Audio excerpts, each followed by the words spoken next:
ହଉ ସମସ୍ତଙ୍କୁ ନମସ୍କାର। ଆମର ଗତକାଲି ଆଲୋଚନା ଚାଲିଥିଲା ସେ ପ୍ରଳୟ ବିଷୟରେ ଆଲୋଚନା କରିଥିଲେ, ସୃଷ୍ଟି ବିଷୟରେ କିଛି ଆଲୋଚନା କରିଥିଲେ। ତ ପ୍ରଳୟ ଭିତରେ ଆମର ପ୍ରକୃତି ଆଉ ପ୍ରକୃତିର ତିନି ଗୁଣ ବିଷୟରେ ଥିଲା, ଆଉ ତନ୍ମାତ୍ରା ବିଷୟରେ ବି ଆମର ଆଲୋଚନା ହେଇଥିଲା। ତ ତନ୍ମାତ୍ରା କଣ କଣ ଆଉ କେତୋଟି ସେ ବିଷୟରେ ଆମେ ଟିକେ ଜାଣିବା। ତନ୍ମାତ୍ରା କଣ? କାରଣ ଆମେ ଏ ଶବ୍ଦ ଆମକୁ ନୂଆ ନୂଆ ଲାଗୁଛି। ଏ ତନ୍ମାତ୍ରା କହିଲେ ଆମେ କେମିତି ବୁଝିପାରିବା? ତ ତନ୍ମାତ୍ରା କେତୋଟି ଓ କଣ କଣ? ତନ୍ମାତ୍ରା ବାସ୍ତବରେ ପାଞ୍ଚଟି। ଶବ୍ଦ ତନ୍ମାତ୍ର, ସ୍ପର୍ଶ ତନ୍ମାତ୍ର, ରୂପ ତନ୍ମାତ୍ର, ରସ ତନ୍ମାତ୍ର ଓ ଗନ୍ଧ ତନ୍ମାତ୍ର କହିଲେ।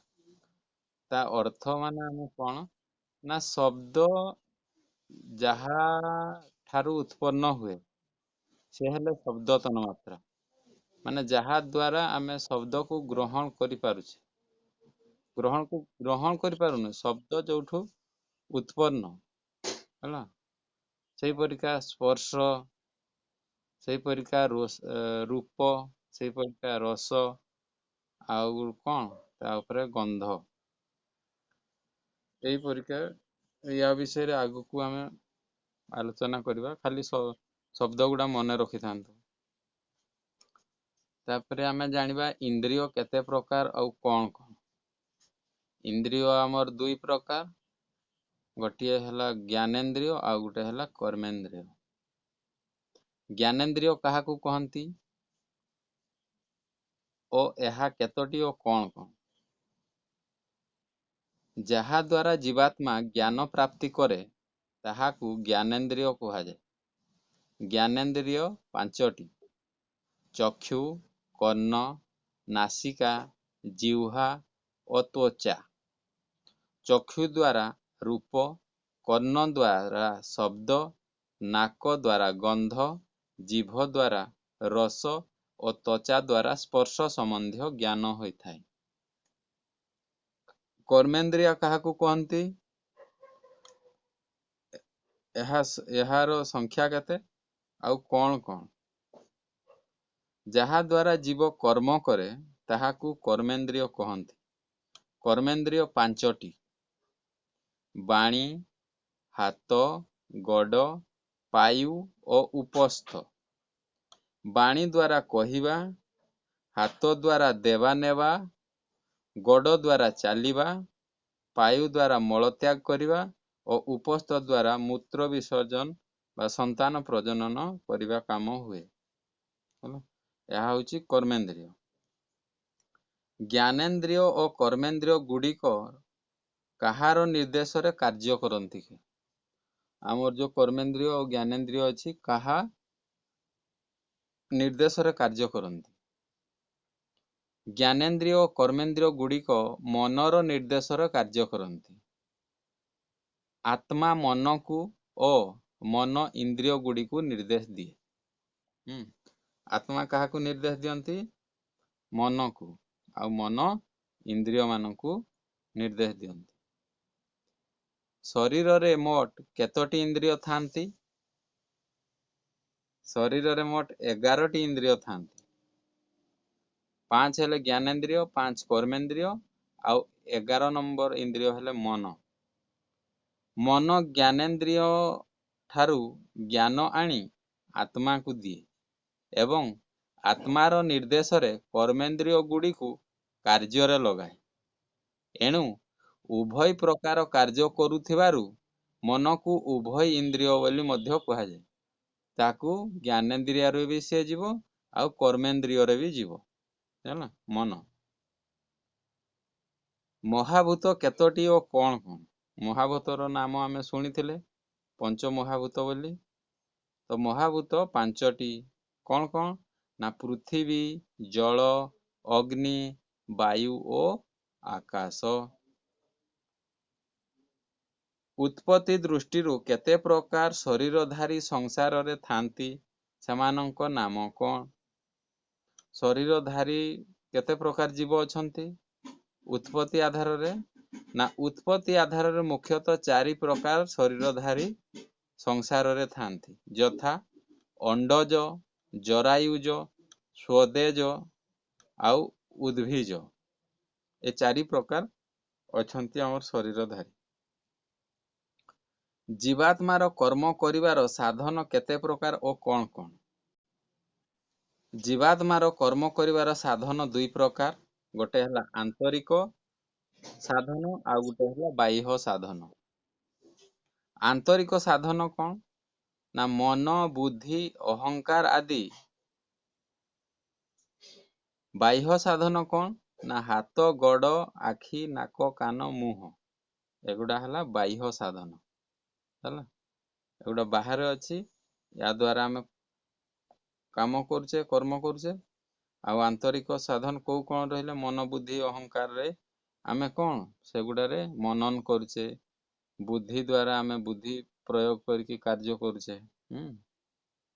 सही परिका शरीर केते प्रकार आउ कौन कौन कहले आम शरीर होची 3 प्रकार गोटे स्थूल शरीर आ गोटे सूक्ष्म शरीर आ गोटे कारण शरीर।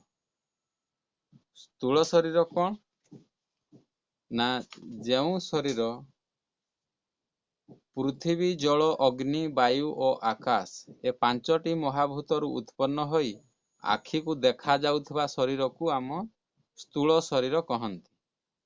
एहार आधार रे जीव सकल कार्य करे एवं सुख दुख रूपक फल प्राप्त करे। स्थूल शरीर न मिलिबा पर्यंत जीवात्मा संसारर कौनसी कार्य करि पारे नाही कि सांसारिक सुख भोग करि पारे नाही हला। स्थूल शरीर विशेष करी आमे खाद्य द्वारा ताकू वर्धित करथाउ बा उत्पन्न हेथाय खाद्य द्वारा हेथाय खाद्यरु ता क्रमागत रक्त अस्थि मज्जा एई परिका हेई हेई से हमर देहरे लागि थाय। जेमती आंब गुटे आमे खाई देले देहरे लागुची से कुआडे जाउची से आंबटा भी शरीर ही जाउची हम शरीर जतबेला आमे खाउची सेही परिका प्रत्येक जिंस जहाँ भी खाउचे से शरीर तैयारी ही जाउची।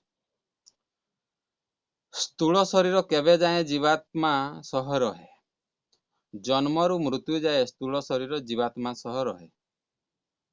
जन्म और मृत्यु काहाकू कहंती शरीर स्थूल सह जीवर संजोग को जन्म एवं शरीर स्थूल शरीर ठारू जीवात्मार वियोग को मृत्यु कहा जाय हला। तो जते बळे शरीर रे जीवात माने कोन स्थूल शरीर जते बळे चेतन माने काम करूची चेतनता आछि सेते बळे आमे जानिबा जे कोन सेथिरे जीवात्मा अछि बेली आ जते बळे जानिबा से शरीर रे द्वारा कोनोसी कार्य होई पारु नाही से निजे किछि करि पारु नाही आमे जानिबा सेठी जीवात्मा नाही।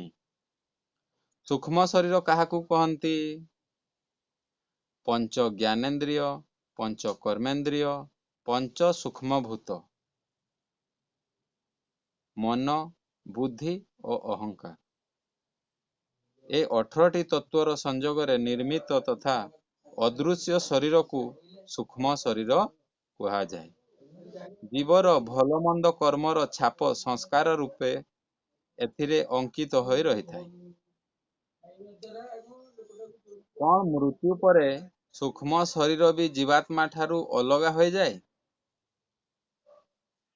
ना मृत्यु रे स्थूल शरीर ठारू जीवात्मार संपर्क छिन्न हो जाए किंतु सूक्ष्म शरीर जन्म जन्म धरी जीवात्मा संगरे थाए।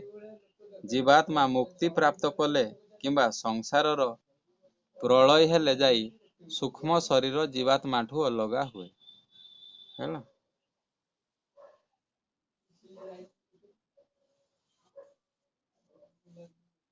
କାରଣ ଶରୀର କଣ?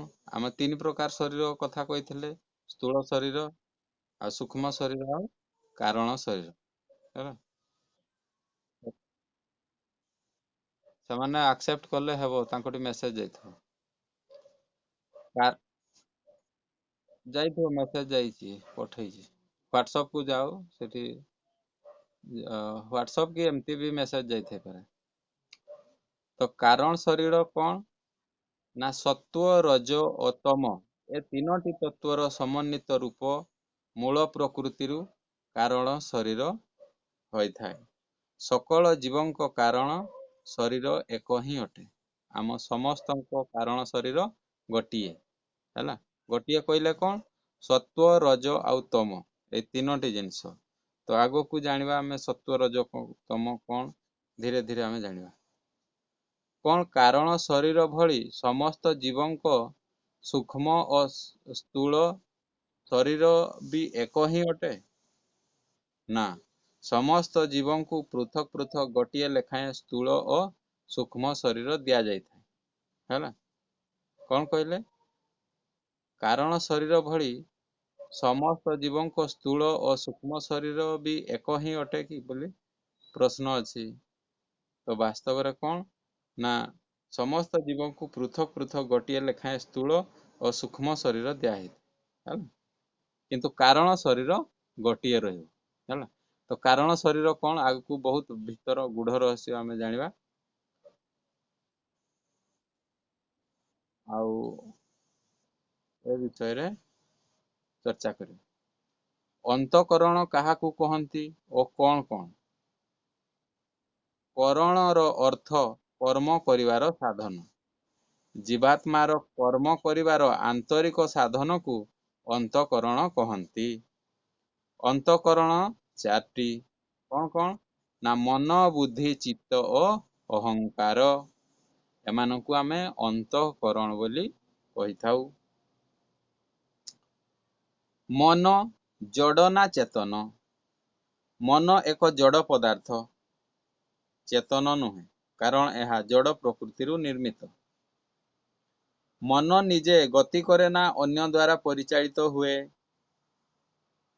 ତା ଉତ୍ତର ଅଛି, ମନ ଜଡ଼ ହୋଇଥିବାରୁ ନିଜେ ନିଜେ ଗତି କରେ ନାହିଁ। ଯେପରିକି କୌଣସି ଯନ୍ତ୍ରକୁ ଆମେ ଚାଲୁ କଲେ ଯନ୍ତ୍ରଟି କାର୍ଯ୍ୟ କରିଚାଲେ, ସେହିପରି ମନ ଆତ୍ମାର ପ୍ରେରଣାରେ ଗତିଶୀଳ ହୁଏ। ଆତ୍ମା ନିଜ ଇଚ୍ଛା ପୂରଣ ପାଇଁ ଆବଶ୍ୟକତା ଅନୁସାରେ ମନକୁ କାର୍ଯ୍ୟରେ ଲଗାଇଥାଏ। ହେଲା, ତ ଆମେ କାଲି ଆଗକୁ ଆଉ ଆଲୋଚନା କରିବା। 39 ପୃଷ୍ଠା ଆମର ସରିଛି ବହିର ସଂସ୍କୃତି ଜ୍ଞାନର।